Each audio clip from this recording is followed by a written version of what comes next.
अस्सलाम वालेकुम 10th class. Welcome in future vision academy. Online classes में आप लोगों को वेलकम करते हैं। बायोलॉजी की क्लास है हमारी। बच्चों, हम रिप्रोडक्शन वाला चैप्टर पढ़ रहे थे और उसमें हमने सेक्सुअल रिप्रोडक्शन इन प्लांट्स को डिस्कस किया है।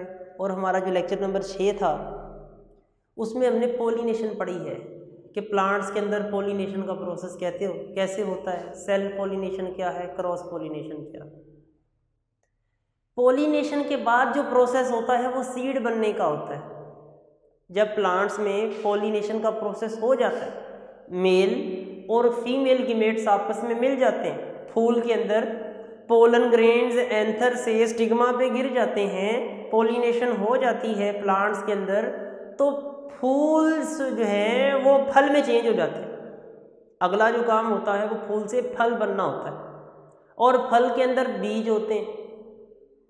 बीजों को, सीड्स को जब हम एक सूटेबल एनवायरनमेंट दे देते हैं तो वो जो बीज होता है वो अपनी ज़ात में एक पूरा दरख्त होता है, पूरा प्लांट होता है और वो जर्मिनेट होता है। जर्मिनेट होने के ऊपर फिर से एक तनावर पौधा बन जाता है, उसके ऊपर फिर से फूल लगते हैं, फूलों के अंदर फिर से पोलिनेशन होती है, फूलों से फल बनता है, फलों में फिर से बीज होते हैं। तो ये बच्चों एक साइकिल चलता रहता है। अगर मैं यहाँ पर शो करूँ छोटा सा फ्लो चार्ट बना के, आप जानते हैं पोलिनेशन हो गई, पोलिनेशन होगी, पोलिनेशन के बाद जो फ्लावर है, फूल जो है, ये किस में चेंज हो जाता है, ये बच्चों फ्रूट में। फूल जो है ये फल में चेंज हो जाता है। फ्रूट्स जो होते हैं इनके अंदर सीड होते हैं, सीड जर्मिनेट करते हैं, बीज उगते हैं और उनकी जर्मिनेशन से, सीड्स की जर्मिनेशन से एक प्लांट बनता है। उस प्लांट के फ्लावर्स उगते हैं, उस फ्लावर में फिर से पोलिनेशन होती है और पोलिनेशन के प्रोसेस से साइकिल चलता जाता है। यानी कि ये एक फ्लो चार्ट है। इस फ्लो चार्ट में आपने देखा कि फूलों में जब पोलिनेशन हो जाएगी तो फूलों का क्या बन जाएगा, फूलों का क्या बन जाएगा बच्चों, फूलों का सर फल बन जाएगा। फल के अंदर क्या होंगे, बीज होंगे, बीज जर्मिनेट करेंगे तो फिर से नया पौधा उगेगा, नए पौधे के ऊपर फिर से फूल उगेंगे। ये साइकिल इस तरह से प्लांट का चलता रहता है। हमारा आज का सवाल है कि जो सीड है ये जर्मिनेट कैसे करता, ये जो सीड है, ये जो बीज है, ये कैसे जर्मिनेट करता। बच्चों, पहली बात, जर्मिनेशन से पहले ना आपको पता होना चाहिए कि एक जो बीज होता है ना, उसके ग्रो करने के लिए, उसकी जर्मिनेट करने के लिए ना कुछ चीज़ें ज़रूरी हैं। आप एक बीज लें और उसको फर्श पे डाल दें, अपने घर के अंदर टाइल चिप्स लगी है, ये बीज को ऊपर रख दें। क्या वो बीज उस पत्थर के ऊपर ग्रो करेगा? कभी भी नहीं करेगा। उसकी वजह क्या है? ये बच्चों ऐसे जैसे किसी मछली को आप जाके किसी सहरा में डाल दें, किसी रेत के ऊपर रख दें, क्या वो मछली जिंदा रहेगी? नहीं रहेगी। आप किसी बकरी को पानी में फेंक दें तो क्या वो बकरी जो है पानी में जिंदा रह सकती है? नहीं रह सकती। क्यों? सर, मछली का एक अपना एनवायरनमेंट है, पानी उसका एक अपना हैबिटेट है, एक बकरी का अपना एनवायरनमेंट है, वो अपने अपने माहौल में ज़िंदा रहती हैं। तो क्या एक बीज, उसको आप प्रॉपर एनवायरनमेंट ना दें तो क्या वो ग्रो कर सकता है? नहीं ग्रो कर सकता। एक बीज को ग्रो करने के लिए चंद चीज़ें लाजमी देना पड़ती हैं और वो चंद चीज़ें कौन कौन सी हैं? वो ऑक्सीजन है, वो एक पर्टिकुलर टेम्परेचर है और वाटर है। तीन चीज़ें हैं। मैं यहाँ पर तीन कंडीशंस लिख रहा हूँ, जर्मिनेशन ऑफ सीड्स की तीन कंडीशंस लिख रहा हूँ। पहली जो कंडीशन है दैट इज ऑक्सीजन। ऑक्सीजन बीज को जर्मिनेट करने के लिए शराइत हैं। शराइत में पहली है ऑक्सीजन। बीज के अंदर एक नन्हा सा माइक्रोस्कोपिक प्लांट होता है जिसे हम कहते हैं एम्ब्रियो। सीड जो है, सीड के अंदर एक प्लांट होता है, एक छोटा सा माइक्रोस्कोपिक प्लांट होता है। आप यकीन कर सकते हैं कि बीज के अंदर एक नन्हा सा प्लांट होता है। हमने कभी बीज को खोला है सर, हमें तो नज़र नहीं आता। आपने अक्सर बीजों को खोल के देखा है तो आपको तो बीजों में वो नन्हा सा प्लांट नज़र नहीं आता। बच्चों, इट इज़ अ माइक्रोस्कोपिक, उसके अंदर पूरी एबिलिटी है, वो एक पूरा दरख्त बना सकता है। उस माइक्रोस्कोपिक, उस नन्हे से प्लांट को बोलते हैं एम्ब्रियो। बीज के अंदर एक माइक्रोस्कोपिक प्लांट है, माइक्रोस्कोपिक प्लांट है, दैट इज कॉल्ड एम्ब्रियो। इसे एम्ब्रियो कहते हैं। तो इस एम्ब्रियो को, नन्हे से पौधे को जिंदा रहने के लिए ऑक्सीजन चाहिए कि नहीं चाहिए? बिल्कुल चाहिए। ऑक्सीजन जो है it is necessary for embryo, necessary for embryo. आप एक पौधे को जब तक ऑक्सीजन नहीं देंगे, बीज को जब तक ऑक्सीजन नहीं मिलेगी, वो ग्रो नहीं करता। एक कंडीशन ऑक्सीजन का होना जरूरी है जर्मिनेशन के लिए। पर्टिकुलर टेम्परेचर, क्या ऐसा हो सकता है? आपने पढ़ा ना, पाक स्टडी में पढ़ा होगा, 2 किस्म की फसलें होती हैं, फसलें खरीफ, फसलें रबी। क्या खरीफ की फसलें रबी में उगाई जा सकती हैं? या फसलें रबी जो होती हैं उसकी फसलें खरीफ के मौसम नहीं उगाई जा सकती? चावल की काश्त का एक अपना मौसम है, गंदम की काश्त का एक अपना अलग सीजन है। एक पर्टिकुलर टेम्परेचर है, साल के 4 महीने टेम्परेचर एक जैसा नहीं ना रहता, साल के 12 महीने टेम्परेचर एक जैसा नहीं रहता। वक्त के साथ साथ टेम्परेचर बदलता है। हर प्लांट अपने एक पर्टिकुलर टेम्परेचर पे ग्रो करता है। जो गर्मियों के प्लांट्स हैं वो गर्मियों में ग्रो करेंगे, जो सर्दियों के प्लांट्स हैं वो सर्दियों में ग्रो करेंगे। यानी कि हर प्लांट को ग्रो करने के लिए एक पर्टिकुलर टेम्परेचर चाहिए। वैसे एक प्लांट के आइडियल जो ग्रो करने का टेम्परेचर है दैट इज 25 to 30, 25 डिग्री से 30 डिग्री तक ये जो टेम्परेचर है, इस टेम्परेचर को प्लांट की ग्रोथ का आइडियल टेम्परेचर कहते हैं। ये आइडियल टेम्परेचर है, इसे आप ऑप्टिमम टेम्परेचर भी कह सकते हैं। आइडियल टेम्परेचर कह लें या ऑप्टिमम टेम्परेचर कह लें, ये प्लांट की ग्रोथ का टेम्परेचर है। तो एक सूटेबल टेम्परेचर चाहिए, एक पर्टिकुलर टेम्परेचर चाहिए प्लांट्स को ग्रो करने के लिए। ये दूसरी कंडीशन है। टेम्परेचर प्रॉपर नहीं होगा तो प्लांट्स ग्रो नहीं करेंगे। तीसरा, temperature, oxygen, water. Water is the medium of life. पानी जिंदगी का मीडियम है। आपने एक बीज है, उसको ज़मीन में लगा दिया, उसका पर्टिकुलर सीजन भी है, टेम्परेचर भी उसको मिल गया, उसको वो जगह भी मिल गई, नरम मिट्टी में आपने उसको डबो दिया, डाल दिया है, पानी नहीं लगाया, तो क्या उस बीज में से पौधा निकल सकता है? क्या उस बीज से नया पौधा बनेगा? कभी भी नहीं बनेगा। वाटर जो है it is the medium of life. पानी जो है ये तो जिंदगी का मीडियम है, इसके बगैर तो प्लांट ग्रो ही नहीं करते। तो ये 3 चीज़ें ज़रूरी हैं, ऑक्सीजन, पर्टिकुलर टेम्परेचर और वाटर। जब ये तीनों चीज़ें मिलती हैं तो सीड जो है जर्मिनेट करना शुरू हो जाता है, बीज उगना शुरू हो जाता है, और बीज के अंदर से एक नन्हा सा छोटा सा पौधा, जिसे हमने एम्ब्रियो का नाम दिया था, वो बीज का जो छिलका होता है ना उसको फाड़ के बाहर आ जाता है। इस प्रोसेस को कहते हैं सीडलिंग। इस प्रोसेस को क्या बोलते हैं? Seedling. Germinating the seed, germination of seed, बीज का उगना, जर्मिनेशन ऑफ सीड। सीड के उगने को क्या कहते हैं? सीडलिंग कहते हैं। बीज के अंदर जो छोटा सा पौधा मैंने आपको बताया जिसका नाम है एम्ब्रियो, जैसे ही बीज ग्रो करेगा एम्ब्रियो जो होगा सीड कोट। सीड कोट क्या है? बीज का छिलका।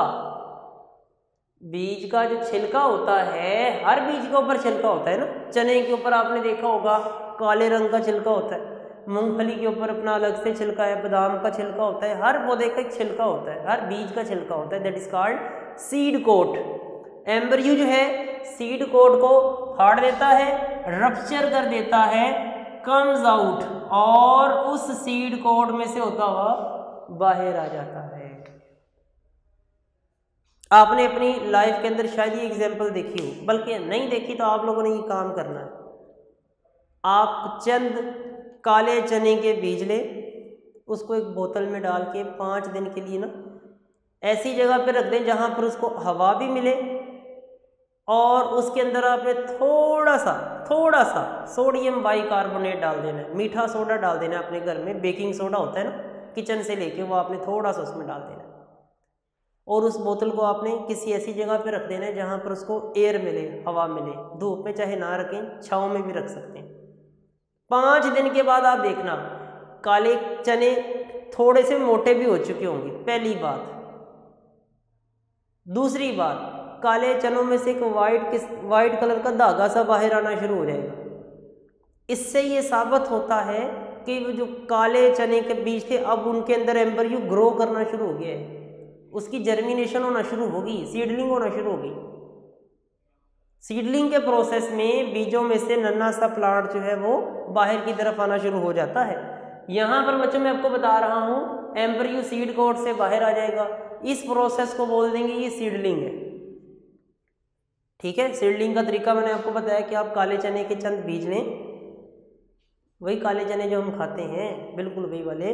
आप उसके चंद बीज लें, एक बोतल में डाल दें, बोतल के अंदर 1-2 चुटकियाँ जो है आप अपना बेकिंग सोडा डाल दें, शेक करके उन बोतल को आपने कहीं धूप में सायादार जगह पे एक साइड पे रख दें जहाँ लाइट वगैरह है। 5 दिन के बाद देखेंगे आप बीजों का साइज बड़ा हो गया होगा। क्यों? क्योंकि उन बीजों ने वाटर को अब्जॉर्ब किया है, पानी अब्जॉर्ब किया है, और उनको पर्टिकुलर टेम्परेचर भी मिल गया, हवा में रखा था तो उसको ऑक्सीजन भी मिल गई। जब ये सारी चीज़ें उसको मिल गई तो उसका जो एम्ब्रियो है वो सीड से बाहर आना शुरू हो जाएगा। वो जो वाइट कलर का धागा से निकलेगा ना बाहर, that is a part of his embryo. तो इस प्रोसेस को बोल देंगे सीडलिंग शुरू होगी, बीज की जर्मिनेशन शुरू होगी। कुछ बीज ऐसे होते हैं जो अपने आप को अपनी ज़िंदगी की एक ख़ास स्टेज के लिए ना अपनी ग्रोथ के प्रोसेस को स्टॉप कर देते हैं। बाज़ बीज ऐसे होते हैं जिनको जब ज़मीन में लगाया जाता है तो एक पर्टिकुलर ड्यूरेशन के लिए, एक ख़ास वक्त के लिए वो अपनी ग्रोथ को स्टॉप कर लेते हैं, सो जाते हैं, गुनूदगी की हालत में, ख्वाबीदगी की हालत में चले जाते हैं। This condition is called dormancy. ये जो हालत है, इस हालत को डोरमेंसी कहते हैं। डोरमेंसी क्या है? डोरमेंसी ऐसी स्टेट का नाम है जिस स्टेट में सारे बीज अपनी ग्रोथ के प्रोसेस को स्टॉप कर देते हैं। Stop growth for a time being, for a particular time, एक ख़ास वक्त के लिए, एक ख़ास टाइम के लिए अपनी ग्रोथ के प्रोसेस को स्टॉप कर लेते हैं। इस हालत को बोल देंगे डोरमेंसी। ये हालत डोरमेंसी कहलाती है। अच्छा बच्चों, जब हम ज़मीन के अंदर, ये है सरफेस, ज़मीन की सरफेस है, ये है बीज, ये हमने सीड को मट्टी में दबा दिया। आपको पता है एक बीज के ना 2 दाले होते हैं, जैसे चना है ना, आप उसका छिलका खोल दें तो आपको बीज के 2 हिस्से नजर आएंगे ऐसे करके, ऐसे। These are called cotyledon. Cotyledon, एक जो चने का बीज है या मूंगफली है या बादाम है, जब आपने देखा ये मटर है तो आप जब मटर को देखते हैं तो वो 2 बराबर हिस्सों में खुल जाता है, जस्ट लाइक अ बुक, किसी किताब की तरह। वैसी इसी तरह जो है चना जो है वो भी 2 हिस्सों में तकसीम हो जाता है। मूंगफली, बादाम, वो जो 2 दालें होती हैं ना चने की, दीज आर कॉल्ड कोटिलेडन, उन्हें कहते हैं कार्टिलेडन। कार्टिलेडन, ये जो दोनों कोटिलेडन है ये आपस में जुड़े होते हैं, दोनों कोटिलेडन आपस में जुड़े होते हैं, और इन कोटिलेडन के अंदर एम्ब्रियो होता है, इनके पास एम्ब्रियो पड़ा होता है। एम्ब्रियो का जो है 2 हिस्से होते हैं। एम्ब्रियो का वो हिस्सा जो कोटिलेडन से नीचे होता है, दिस इज कॉल्ड हाइपोकोटाइल, और जो ऊपर होता है दिस इज कॉल्ड एपीकोटाइल। ये 2 लफ्ज़ बच्चों नए हैं, इन्हें आपने याद रखना है क्योंकि हमने स्ट्रक्चर ऑफ सीड नहीं पढ़ा, स्मार्ट सिलेबस का पार्ट नहीं था, हमने स्ट्रक्चर ऑफ सीड नहीं पढ़ा। उसमें ये 2 वर्ड लिखे हैं। एम्ब्रियो के 2 हिस्से होते हैं, एम्ब्रियो का वो हिस्सा जो कोटिलेडन के ऊपर होता है, अपर साइड पे होता है, दिस इज कॉल्ड एपिकोटाइल। और जो नीचे की तरफ होगा दिस इज कॉल्ड हाइपोकोटाइल, उसे हाइपोकोटाइल कहेंगे। यहां पर भी मैं लिख देता हूं एपिकोटाइल। और वो हिस्सा जो नीचे आ गया हाइपोकोटाइल, इसे बोल देंगे हाइपोकोटाइल। जब हम जमीन में कोटिलेडन डाल देते हैं, सीड को नीचे डाल देते हैं, तो हो सकता है एपिकोटाइल लंबा हो। एपिकोटाइल लंबा जब होगा, एपिकोटाइल तो ऊपर वाला हिस्सा है, एपिकोटाइल जब लंबा होगा, एपिकोटाइल जब एपिकोटाइल लंबा होगा तो कोटिलेडन जमीन के अंदर ही रहेंगे, कोटिलेडन जमीन से बाहर नहीं आएंगे, क्योंकि एपिकोटाइल तो ऊपर वाला हिस्सा है वो लंबा हो रहा है, नीचे वाला हिस्सा तो लंबा ही नहीं हुआ। ऊपर वाला हिस्सा लंबा हुआ है, एपिकोटाइल ऊपर निकल गया, कोटिलेडन जमीन के नीचे ही रहा, बीज जमीन के नीचे ही रहेगा। इस कंडीशन को बोल देंगे हाइपोजियल जर्मिनेशन। मैं उर्दू में लिख रहा हूं बच्चों, हाइपोजियल जर्मिनेशन। इस बात से कंफ्यूज नहीं होना कि हाइपोजियल में तो हाइपोकोटाइल लंबा होना चाहिए, नहीं, एपिकोटाइल लंबा होगा, ऊपर वाला हिस्सा लंबा हो जाएगा और कोटिलेडन नीचे ही रहेंगे। चूंकि कोटिलेडन नीचे रहे हैं इसलिए इसको बोल देंगे हाइपोजियल जर्मिनेशन, हाइपोजियल। लेकिन अगर ऐसा हो जाता, कोटिलेडन जमीन में दबाया, इसका नीचे वाला हाइपोकोटाइल लंबा हो गया, अगर हाइपोकोटाइल लंबा होगा तो कोटिलेडन भी ऊपर चले जाएंगे। अगर इसका हाइपोकोटाइल लंबा होगा तो क्या होगा, हाइपोकोटाइल के लंबे होने से ये दोनों कोटिलेडन बाहर आ जाएंगे, हाइपोकोटाइल लंबा हो गया। इस तरह की जर्मिनेशन में कोटिलेडन जमीन के ऊपर आ जाएगा, इसलिए इसको बोल देंगे एपीजियल जर्मिनेशन, एपीजियल जर्मिनेशन। याद रखें, एपिकोटाइल लंबा होगा तो हाइपोजियल जर्मिनेशन होगी, हाइपोकोटाइल लंबा होगा तो एपीजियल जर्मिनेशन होगी। एपीजियल जर्मिनेशन में कोटिलेडन जमीन से बाहर आ जाएंगे और हाइपोकोटाइल नीचे रह जाएगा, ठीक है, हाइपोकोटाइल के लंबा होने से होगी। एपिकोटाइल जब बड़ा होगा तो हाइपोजियल जर्मिनेशन होगी और कोटिलेडन नीचे रह जाएंगे। इसकी बच्चों हमारी बुक में एग्जाम्पल्स भी लिखी हैं। ये जो सवाल है इसके अंदर कई सवाल छुपे हैं, जैसा कि आपका जो सबसे पहला सवाल आ सकता है, ये कंडीशंस हैं, नेक्स्ट पेज पे लिखी हुई हैं, ये 3 कंडीशंस हैं, name 3 conditions, oxygen, temperature and water. कौन सी 3 कंडीशंस हैं जो बीज की जर्मिनेशन के लिए ज़रूरी हैं, इनकी आपने वजाहत भी करनी है, सिर्फ नाम नहीं याद रखने। ये एमसीक्यूज है, ये एक एमसीक्यूज है कि कौन सा टेम्परेचर है जो ग्रोथ के लिए प्लांट्स का आइडियल टेम्परेचर है। 3 कंडीशंस के नाम और उनकी वजाहत एमसीक्यूज में आ गया टेम्परेचर। दूसरा सवाल आ सकता है, व्हाट इज सीड डोरमेंसी। ये है, साइड में एक ब्लू बॉक्स बना हुआ है, उस ब्लू बॉक्स के अंदर लिखता है कि what is seed dormancy. Seed dormancy क्या है? ब्लू बॉक्स में लिखा है कि कुछ प्लांट्स अपनी ग्रोथ को एक ख़ास वक्त के लिए स्टॉप कर लेते हैं, पर्टिकुलर टाइम और पर्टिकुलर कंडीशंस आने पर अपनी ग्रोथ को फिर से रीस्टार्ट कर लेते हैं। वो जो वक्त है जिस हालत में उन्होंने अपनी ग्रोथ को रोक दिया था, सो गए थे, नींद में चले गए थे, this is called seed dormancy.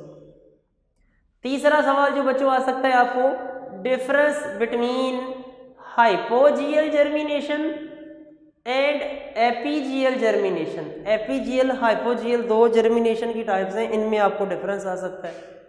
और एक नोट आ सकता है, right a detail note on germination of seed. ये बच्चों हमारा आज का टॉपिक है, उम्मीद है कि सारे बच्चों को समझ आ गया होगा। प्लांट्स का पोर्शन यहाँ पे ख़त्म हो चुका है। आज हम जो बात ख़त्म कर रहे हैं, इस बात के साथ ही हमारे प्लांट्स का जो बॉटनी का है वो सारे का सारा पोर्शन कंप्लीट हो गया है। हमारा नेक्स्ट लेक्चर जो है वो एनिमल्स की ब्रीडिंग पे आएगा, सेक्सुअल रिप्रोडक्शन इन एनिमल्स है। नए लेक्चर के साथ, नए टॉपिक के साथ हम इंशाल्लाह डिस्कस करेंगे सेक्सुअल रिप्रोडक्शन एनिमल। तब तक के लिए अल्लाह हाफिज़।